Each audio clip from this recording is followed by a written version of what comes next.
Weather update tayo mga kapatid. Wala na pong binabantayan ng pag-asa na bagyo na malapit sa ating area of responsibility dahil nakalabas na dito sa tinatawag nating information domain at advisory domain ng pag-asa itong dating bagyong Obet. Pero nandyan pa rin po yan sa may katimugang bahagi ng Japan. Although umina yung ating habagat is dumadaloy pa rin po yan patungo dito sa bagyong may international name na Saudel o yung ang dating bagyong Obet at nakaka-apekto pa rin dito sa western section ng Luzon. Ito pong dating bagyong Obet ay kikilos, pasilangan, pakanluran patungo dito sa general area ng Eastern China na kung saan hindi na po natin inaasahan niyang pumasok pa sa anumang bahagi ng ating kalupaan or sa ating area of responsibility. Pero kung papansinin nyo dito sa bandang gilid ng ating bansa, yung ating monsoonal trough ay nananatiling aktibo na kung saan meron pang mga posibleng sirkulasyong mabuo dyan sa mga susunod na araw. At magpapalakas ng ating habagat ngayong papasok na weekend.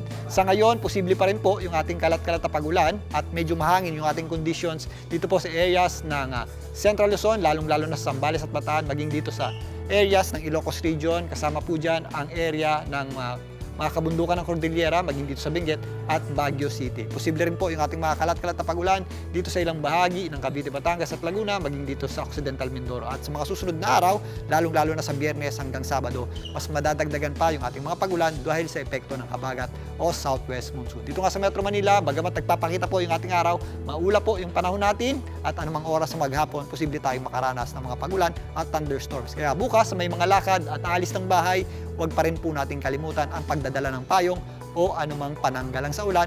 Magagamit po natin yan sa mga biglang buhos ng malakas na pagulan, lalong-lalo na kapag meron tayong thunderstorms. Usually, magsapit po yan ng hapon at gabi. At sa mga susunod na araw nga, mula Biyernes hanggang Sabado, mas madadagdagan pa yung ating tsansa ng pagulan dahil sa pagbabalik muli o paglakas ng ating habagat o southwest monsoon. At kanina nga, mga kapatid, meron tayong mga malalakas na bugso ng hangin na minsan may kasamang mga alikabok dyan po sa area ng Senate at sa ilang bahagi ng Metro Manila. Ang isa po nating nakikitang dahilan dyan ay yung tinatawag nating turbulence at eddies. Ngayon, kapag meron tayong malalakas na hangin na sa pagkakataon ngayon ay dulot ng ating habagat, may mga pagkakataong nagkakaroon tayo ng salubungan ng hangin sa sarili niya o yung tinatawag nating convergence ng hangin or minsan tumatama rin po yan sa mga bahay, sa mga buildings o malalaking gusali na kung saan nagkakaroon tayo ng turbulence o eddies o ang tinatawag nga nating magulong daloy ng hangin. Kaya minsan may mga pagkakataon may pababang hangin dyan, nagpipick up po yan ng mga alikabok o mga debris. Pero ito po ay hindi naman po nagtatagal. Nakadepende pa rin yan sa tagal ng bugso ng hangin at sa lakas ng bugso ng hangin na nangyayari sa inyong lugar. At yan muna ang latest sa ating ilagay ng panahon. Muli ito po ang inyong weather frontliner, Alvin Puran, na lagi may panahon para sa iyo. Mga kapatid, Julius Babaw po. Para sa komprehensibo at makabuluhang balitaan at talakayan, mag-follow at mag-subscribe na sa social media pages ng News 5.